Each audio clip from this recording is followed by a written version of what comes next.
Ya, kembali lagi dengan saya. Assalamualaikum warahmatullahi wabarakatuh. Salam sejahtera untuk kita semua. Perkenalkan, nama saya Muhammad Jidan Nasbiullah, mahasiswa dari program studi Teknik Informatika kelas 08 TLPP 010. Pada kesempatan kali ini, saya akan memaparkan materi sebagai bagian dari pemenuhan tugas mata kuliah Interaksi Manusia dengan Komputer di bawah bimbingan Ibu Intan Kumalasari Eskom Mkom selaku dosen pengampu saya. Dalam era digital dan pasca pandemi, kebutuhan terhadap media informasi yang higienis, interaktif, dan inklusif semakin tinggi. Pemerintah Kota Jakarta Selatan merancang papan informasi publik interaktif yang memanfaatkan sistem bersensor ganda, yaitu sensor jarak dan sensor gestur tangan, untuk meningkatkan kenyamanan dan keamanan wisatawan saat mengakses informasi. Konsep teknologi yang digunakan: 1. Sensor jarak. Proximity sensor berfungsi mendeteksi keberadaan pengguna di sekitar papan, otomatis mengaktifkan layar atau menampilkan pesan selamat datang. Saat pengguna mendekat, dapat mengatur kecerahan layar atau memunculkan fitur sesuai jarak pengguna. 2. Sensor gestur. Tangan gestur recognition sensor membaca gerakan tangan pengguna untuk melakukan navigasi, menggeser halaman, memilih menu, memperbesar atau memperkecil gambar. Tidak memerlukan kontak fisik, higienis dan futuristik. Keunggulan dibandingkan media tradisional: 1. Papan informasi tradisional ke informasi statis, satu arah tidak bisa disesuaikan.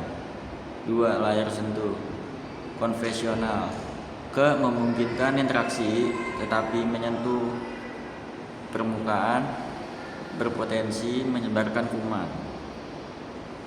2. Papan informasi bersensor ganda ke menghadirkan interaksi higienis tanpa sentuhan, responsif dan adaptif terhadap kehadiran pengguna, memberikan pengalaman yang lebih personal dan modern. Untuk diskusi bagaimana kombinasi sensor jarak dan sensor gestur tangan ini dapat meningkatkan pengalaman interaksi pengguna dibandingkan dengan papan informasi tradisional atau layar sentuh biasa. Jawabannya yaitu A. Higienis dan aman, yaitu mengurangi kontak langsung kerelevan di pasca era pandemi. B. Lebih personal dan adaptif, yaitu sensor jarak bisa mendeteksi siapa yang mendekat ke sistem, bisa menyesuaikan bahasa atau tema tampilan sesuai dengan waktu, lokasi atau bahkan profil wisatawan. C. Efisien dan modern, tidak perlu mencari tombol, cukup gerakan tangan untuk navigasi, memberikan kesan teknologi cerdas dan futuristik, meningkatkan citra destinasi wisata. D. Meningkatkan engagement, yaitu pengunjung lebih betah berinteraksi karena pengalaman terasa unik dan menyenangkan.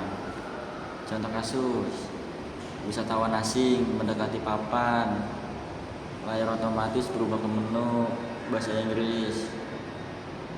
Mereka cukup melambaikan tangan ke kiri untuk melihat daftar tempat makan, lambaian ke atas untuk memperbesar peta. Pengalaman menjadi nyaman tanpa repot. 2. Bagaimana perancangan terbuka pengguna UI dan pengalaman pengguna UX agar ramah untuk semua kalangan wisatawan, termasuk anak-anak, lansia, dan penyandang disabilitas? Jawabannya yaitu A. Bahasa dan simbol yang jelas, yaitu gunakan icon universal seperti simbol rumah untuk menu utama. Tambahan pilihan bahasa ke minimal bahasa Indonesia dan Inggris. Konfirmasi visual, dan suara, yaitu setiap gerakan gestur ke tampilan animasi respon. Misalnya menu bergeser halus, tombol menyala, tambahkan suara lembut untuk memberitahu pengguna bahwa gestur berhasil dikenali. C. Mode aksesibilitas, yaitu tekstur berukuran besar dan kontras warna tinggi ke membantu lansia atau pengunjung dengan gangguan penglihatan. Gestur sederhana ke misalnya hanya satu gerakan tangan kanan. Untuk selanjutnya D. Contoh elemen desain, yaitu elemen contoh implementasi. Tombol navigasi, icon, panah besar ke kanan kiri untuk navigasi halaman. Mode anak, tampilan penuh warna cerah dengan maskot atau karakter animasi. Fitur audio, pilihan untuk memutar narasi informasi bagi pengguna yang kesulitan membaca.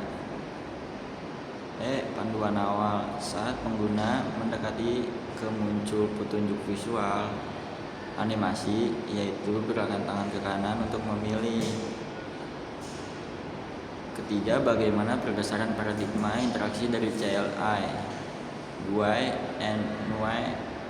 Apa faktor yang mendorong evaluasi tersebut? Jawabannya berdasarkan paradigma interaksi. Cara nama ciri-ciri yaitu 1. CLI Command Line Interface, menggunakan perintah teks rumit untuk awam. 2. GUI Graphical User Interface, menggunakan ikon, tombol, dan jendela grafis. And UI Natural User Interface, menggunakan gestur, suara, sentuhan, pandangan, lebih alami. Post NUI AI Driven UI, berbasis AI dan personalisasi sistem mulai mengenali preferensi pengguna secara otomatis. Contoh chatbot, asisten suara, IR, VR. Faktor-faktor pendorong evaluasi. 1. Kemajuan perangkat keras, hardware ya. Sensor lebih murah, ringan dan akurat, kamera 3 dimensi, sensor inframerah, mikrofon dengan noise reduction. 2. Kebutuhan pengguna. Pengguna ingin kemudahan, kesehatan, dan kealamian saat berinteraksi. Adaptasi pada era digital yang semakin cepat. 3. Inovasi perangkat lunak, software ya, algoritma AI dan machine learning meningkatkan akurasi pengguna gestur dan suara. Framework desain modern untuk antarmuka yang responsif. 4. Perkembangan sosial budaya, yaitu tren berinteraksi hands-free meningkat sejak pandemi. Pengguna semakin melek teknologi ke mendorong penyedia layanan untuk terus berinovasi. Ya, jadi tuh kayak kesimpulannya tuh ya, papan informasi publik interaktif dengan sensor jarak dan gestur adalah bentuk nyata dari evaluasi interaksi natural user interface atau NUIS yang membawa pengalaman lebih higienis, inklusif, modern, dan menyenangkan bagi semua wisatawan. Agar berhasil diterapkan, desain UI atau UX harus mempertimbangkan aksesibilitas, kemudahan belajar, dan umpan balik atau visual atau auditory.